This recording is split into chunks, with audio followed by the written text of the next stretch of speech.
2,000 years ago, when kingdoms rose and fell like waves in time, there existed a magnificent realm in eastern Bharat, Roopnagar, the city of beauty and gold.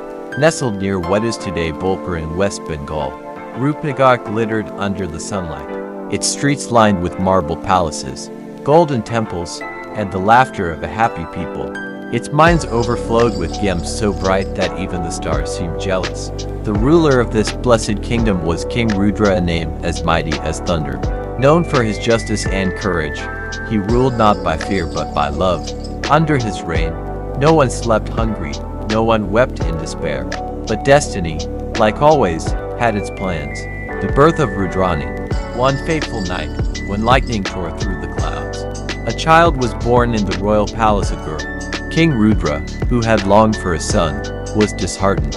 But before his sadness could take root, a divine voice echoed in the chamber. Lord Shiva himself blessed the newborn. O Rudra, do not mourn. This child is born under my protection. She will carry the fire of your name and the strength of my spirit. She shall be known as Rudrani.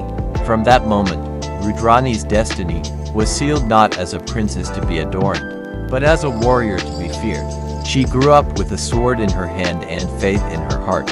Her teachers taught her music and dance, but her soul belonged to the battlefield.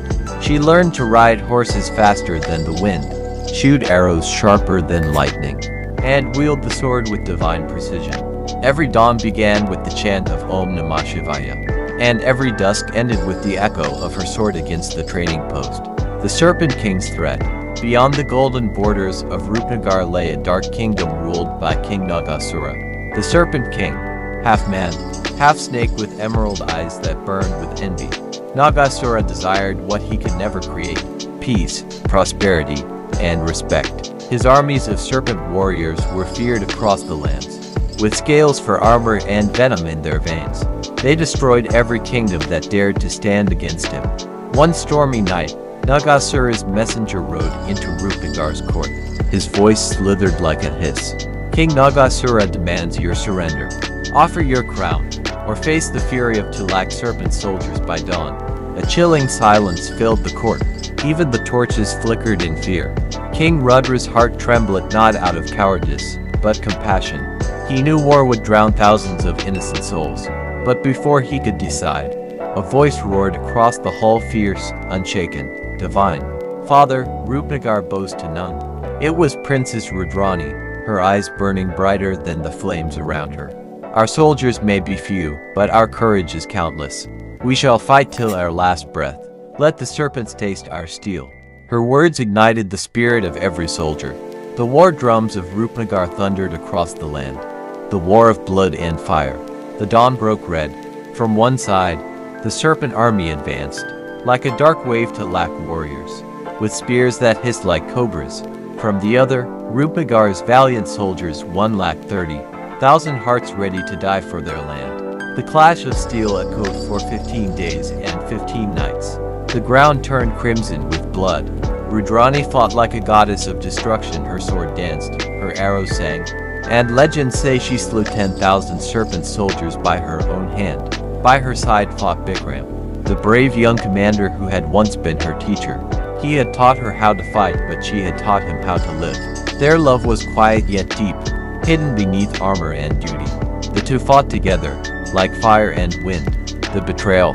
On the 14th day, as the sun bled into the horizon, Bikram faced Nagasura himself. Their swords clashed like thunderbolts. Bikram wounded the Serpent King, and victory was near. But the cunning Nagasura fell to his knees, pretending defeat. Spare me, great warrior. Mercy, I beg of you, he hissed. Bikram, noble at heart, lowered his blade. But deceit runs deep in venom. As soon as Bikram turned, Nagasura struck from behind and beheaded him. That night, Rudrani searched the battlefield with trembling hands. Beneath the corpses of her men, she found Bikram's lifeless body, his eyes still open, as if waiting for her. She fell to her knees, her screams tearing through the silence. The princess, who had never bowed to any man, now knelt before death itself. When King Rudra saw her grief, he too broke down. The great king and his daughter wept together, not for the kingdom, but for love lost and life shattered. the boon of Lord Shiva. But Rudrani's tears did not last long. That very night, she stood before the temple of Lord Shiva.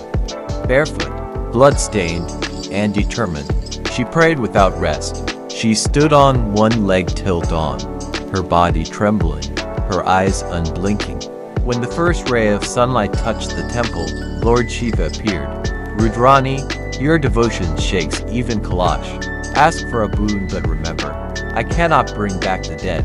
With folded hands and fire in her eyes, she said, I ask not for love, my lord, but for justice.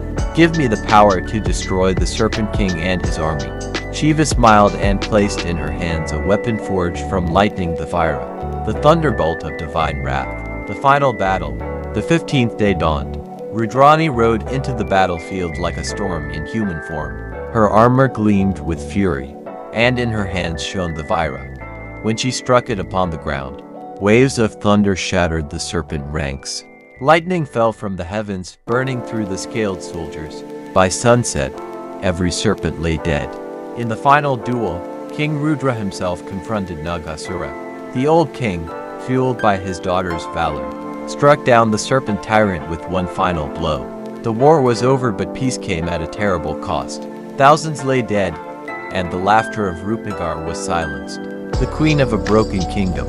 After the war, King Rudra abdicated the throne.